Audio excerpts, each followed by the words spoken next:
Hello everyone, कैसे हैं आप सब। उम्मीद करती हूँ आप सब बहुत अच्छे होंगे। तो दोस्तों, आज के इस वीडियो में हम गोविंद पांडे सरस्वती पांडे की जो पुस्तक का नाम आपने सुना होगा, उससे हम छंद पढ़ने जा रहे हैं। छंद मतलब जो आपके छंद के भेद होते हैं, मात्रिक छंद, बाणिक छंद। तो आज हम मात्रिक छंद की पहचान करेंगे, जो आपकी आगामी सभी परीक्षाओं हेतु महत्वपूर्ण है। चाहे आपका टीजीटी पीजीटी हो या college lecturer, school lecturer, assistant professor, PhD entrance, UGC net exam, मतलब कोई भी एग्ज़ाम हो, सभी में पूछा जाता है। सिर्फ क्वेश्चन बन जाएगा कि इनमें से मात्रिक छंद नहीं है या इनमें से कौन वाणिक छंद है। इस टाइप के प्रश्न आपके बनते हैं। तो चलिए देखते हैं कौन कौन से मात्रिक छंद हैं। साथियों, मात्रिक छंद क्या, मात्रिक छंद में मात्राएं गिनी जाती हैं, ठीक है, मात्राएं काउंट की जाती हैं, और जो वाणिक होते हैं उसमें वर्ण काउंट किए जाते हैं, ठीक है। तो यहाँ पे विशेष ध्यान रखिएगा आप लोग। तो देखिए, सबसे पहले तो आपका दिया गया है दोहा। दोहा आपका कैसा है, मात्रिक छंद है। सोरठा आपका मात्रिक छंद है। रोला है, चौपाई है, बरवे है, छप्पय और कुंडलियाँ। कुल मिला के सरस्वती पांडे में 7 मात्रिक छंदों का वर्णन किया गया है। तो अधिकतर आप देखेंगे प्रश्न बनते हैं तो सरस्वती पांडे से उठाए जाते हैं क्वेश्चन, ठीक है। यहाँ से हमें मतलब अच्छा मटेरियल मिल जाता है इस पुस्तक से। तो चलिए देखिए, मात्रिक छंद में हम दोहा को देखते हैं कि दोहा जो है एक अर्ध सम मात्रिक छंद है। मतलब इनका ही क्वेश्चन बन जाएगा कि दोहा के बारे में, ठीक है। तो ये आपको याद रखना है कि दोहा क्या है। लिख दिया गया कि दोहा विषम मात्रिक है या सम मात्रिक है, तो गलत हो जाएगा। दोहा अर्ध सम मात्रिक छंद है, जिसके प्रथम व तृतीय, क्योंकि 4 चरण होते हैं, तो प्रथम और तृतीय चरण में 13-13 और द्वितीय और चतुर्थ चरण में 11-11 मात्राएं होती हैं, और सम चरणों के अंत में गुरु और लघु होता है। गुरु और लघु अंत में होता है। वहीं उल्टा सोरठा जो है दोहा का उल्टा हो जाएगा कि यह अर्ध सम मात्रिक छंद है, सेम रहेगा। यह दोहे का उल्टा है, अर्थात इसके प्रथम तथा तृतीय चरण में 11-11 हो जाएंगी और तृतीय चतुर्थ चरण में 13-13 मात्राएं हो जाएंगी। तो यदि आपको दोहा याद है तो सोरठा भी साथ में याद हो जाएगा। वहीं रोला जो है यह सममात्रिक छंद है, ठीक है। और रोला का प्रयोग किस रचना में किया गया है, आपको पता होगा, प्रिय प्रवास। जब हम पढ़ते हैं उसमें बताया जाता है कि यह रोला छंद में लिखी गई है, प्रिय प्रवास, है ना।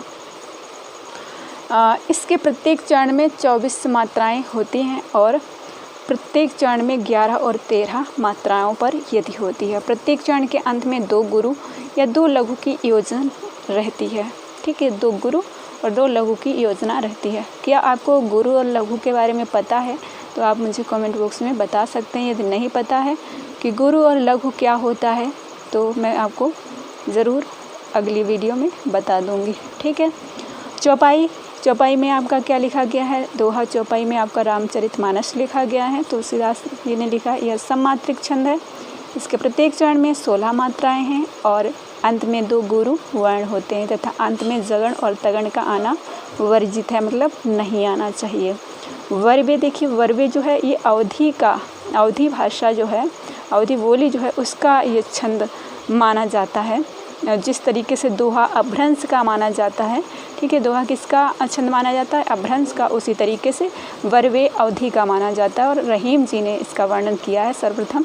यह अर्धसम मात्रिक छंद है। और आप एक और बता सकते हैं, सूफी कवियों में किसने वर्वे छंद का वर्णन किया है, आप बता सकते हैं कमेंट बॉक्स में।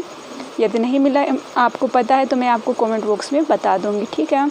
यह अर्ध सम मात्रिक छंद है और इसके विषम चरणों मतलब प्रथम और तृतीय में 12-12 मात्राएं हैं और सम चरणों दूसरे और चौथे में 7-7 मात्राएं होती हैं। और इसके सम चरणों के अंत में प्राय जगण या तगण पड़ता है। छप्पे में क्या है, छप्पे जो है वह विषम मात्रिक है, ठीक है।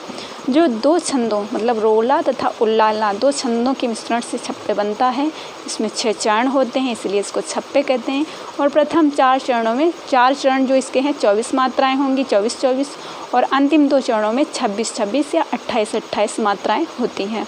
इससे आप प्रथम 4 गिन लीजिए तो उसमें 24-24 मात्राएं होंगी और अंतिम 2 में 26-26 या 28-28 मात्राएं होती हैं छप्पे में। अब अगला आपका कुंडलियाँ भी विषम मात्रिक छंद है, जैसे छप्पे और कुंडलियाँ। अब यहाँ पे आपको याद रखना है कि दोहा और सोरठा और वर्वे, ये क्या है, ये हैं अर्धसम। और रोला और चौपाई है सममात्रिक, और छप्पे और कुंडलियाँ हैं आपका विषममात्रिक छंद। जो दो छंदों, जो कुंडलियाँ हैं, छप्पे जैसे रोला और उल्लाला से बना है, कुंडलियाँ दोहा और रोला के मिश्रण से बना है, जिसमें 6 चरण होते हैं और प्रत्येक चरण में 24-24 मात्राएं होती हैं, और दोहे का चरण रोला की प्रथम में दोहराया जाता है। तो ये है आपका मात्रिक छंद। तो साथियों देखिए, छप्पे में क्या है, प्रथम जो 4 चरण हैं उनमें 24-24 मात्राएं होती हैं, और कुंडलिया में सभी में होती हैं। ठीक है, कुंडलिया में 6 चरण होते हैं, लेकिन सभी में 24-24 ही मात्राएं आपको मिलेंगी। तो ये वीडियो आपको कैसा लगा कमेंट बॉक्स में आप लोग बताएंगे, और फिर अगले हम वीडियो में वाणिक छंद पढ़ेंगे, कौन कौन से वाणिक छंद हैं। ओके, तो चलिए इस वीडियो को यहीं पर एंड करते हैं।